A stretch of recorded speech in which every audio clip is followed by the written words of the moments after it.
I'm going to do something that I never did playing the game as a child. I only learned you could do it a little while ago. It's an entirely useless trick that's more likely to get you killed than help you beat the game, but it fascinates me that it's even possible. First, we need a group of active zombies. Normally, the zombies in the dining room will attack you in turn, one at a time. But if you put the soup on the table and make them sit down, you can then go around to each of them and kick them awake. All except the first zombie. For whatever reason, his HP drops down to 1 when you put the soup on the table. You can't wake him without killing him.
Now, we've got 4 active zombies after us, and the game was clearly not designed for this. Emily is barely controllable with this many zombies on screen at once. The lag and the frame skipping is just too severe. We'll have to separate one off and dispatch him.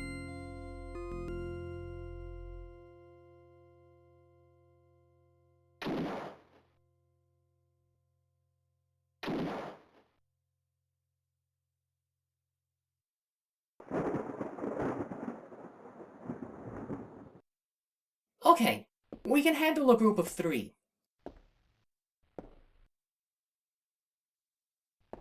Right now, they're stuck together and can't move. That will happen. They were never intended to fight en masse. We'll have to let them attack us to break up this jam.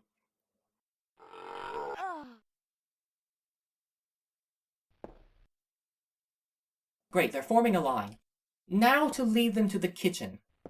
You can do this trick once or twice anywhere, but if you want to see it through to completion, the kitchen table is the only sure place.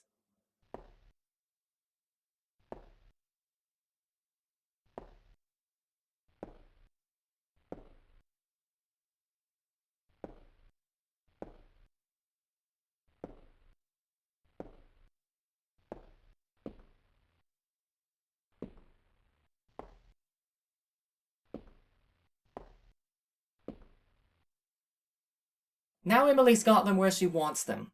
All in a line, stuck on the far side of the table. I only learned about this trick when I started researching for this LP.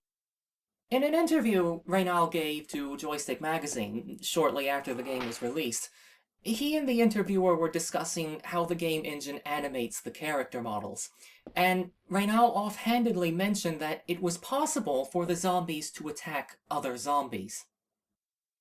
That was not something I had ever seen before, mainly because it's so rare that there's more than one enemy on screen at a time. It will never happen in the loft, for example, or on the second floor, and you have to go out of your way to make it happen on the first or third. You've already seen how to get 4 zombies at once down here. You could theoretically get 6 by triggering the one in the coal room, leading him to the dining room, and then waking the zombies in there. I wouldn't be surprised if the game crashed, though. It has a hard enough time dealing with just the 4.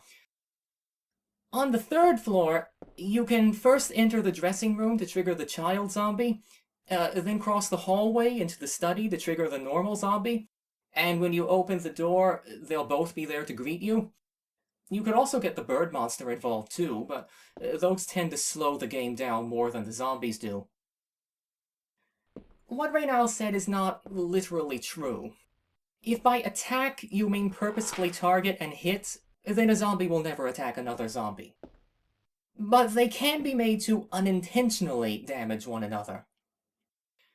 I first tried it with 2 zombies and a flat surface, Emily pressed against the wall, with one zombie approaching from the left and another from the right.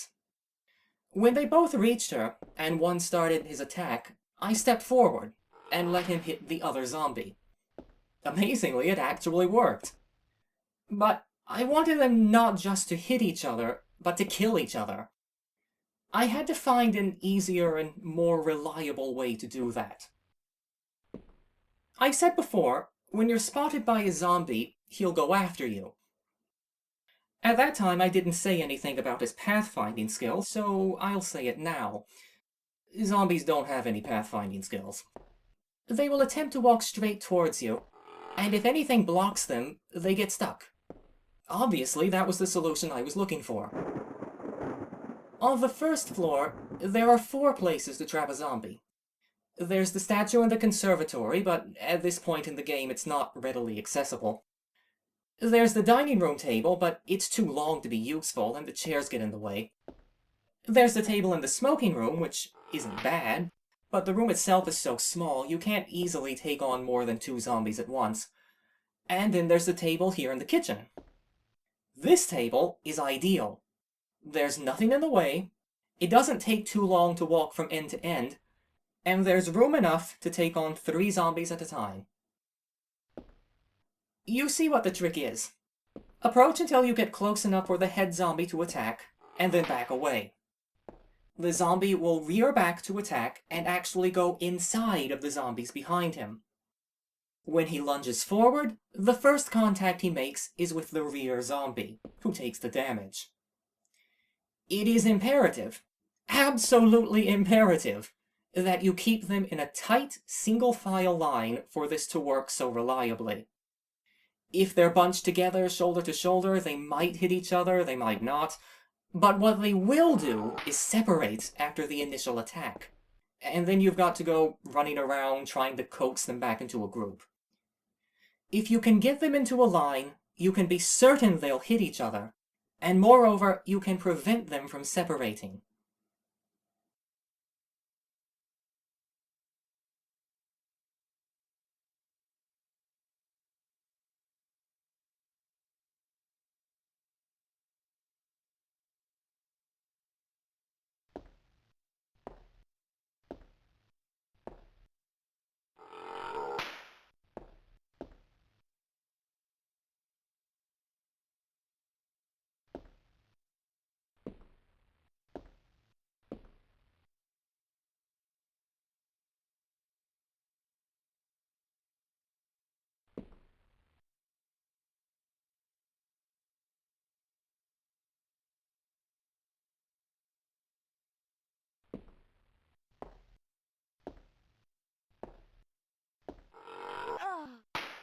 Yes, I took an unnecessary hit there.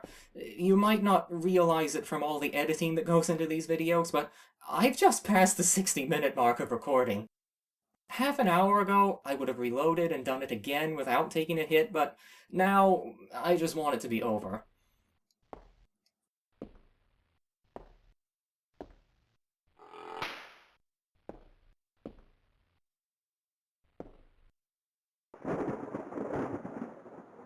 Only one left. Emily will have to take care of this one herself.